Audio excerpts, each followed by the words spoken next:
کسی ایک غزوے کے اندر بھی ایسا وقت، ایسا لمحہ، ایسا موقع نہیں آیا ایمان والوں کی تعداد زیادہ ہو اور عطل کی تعداد تھوڑی ہو۔ جب بھی حق اور باطن آمنے سامنے آئے تو ہمیشہ یہی طریقہ چلتا آ رہا ہے کہ حق والے ہمیشہ تھوڑے ہوتے ہیں۔ اگر یہ معیار اکثریت کا رکھا جائے تو مسجد اور سینما کو مد مقابل رکھ لیں، اکثریت سینما میں بھی بیٹھی ہے، مسجد میں بندے تھوڑے بیٹھے ہیں۔ ہے نا جی گل؟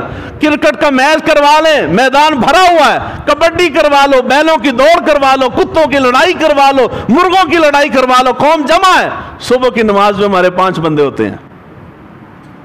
آپ کی عیدگاہ میں آپ نے مسجد بنائی ہے، آپ فنڈ دیتے ہیں، آپ نے مسجد کو اتنا خوبصورت سجایا ہے، آپ نے چھت بھی کوئی نہیں چھوڑی، چھت کے اوپر بھی شیشہ لگایا ہے، لیکن مسجد میں نماز پڑھنے اور تسی نہیں آندے، بولو تے صحیح نا، میں تے ایتھے ہونا۔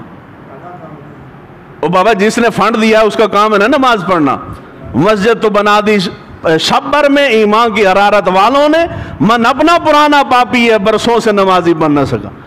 ہمارا کام ہے فنڈ دے دینا، نماز تو پھر پڑھنے فرشتے آئیں گے نا، وہ آ کے سجدہ کریں گے۔ بازار بھرے پڑے ہیں، مسجد کے اندر بندہ کوئی نہیں۔ حق کو دیکھے تو سارے سکول بھرے پڑے ہیں، مدارس میں بچہ کوئی نہیں ہے۔ جہاں دیکھو درگاہیں خالی پڑی ہیں، لوگ سیر و تفریح کے اندر مصروف ہیں۔ حق تو پھر ان کی طرف ہوا، یہاں تو حق ہوا ہی نہ۔ درباروں کے اوپر رش لگا ہے، مسجد میں بندہ جانے کو تیار کوئی نہیں۔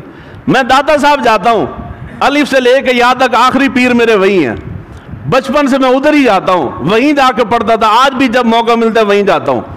اور آپ یقین کریں داتا صاحب کے مزار شریف پہ بیٹھ جائیں، اذان ہوتی ہے بالکل آمنے سامنے ہے، ایک ہی سین ہے، کوئی فاصلہ نہیں ہے دربار اور مسجد میں۔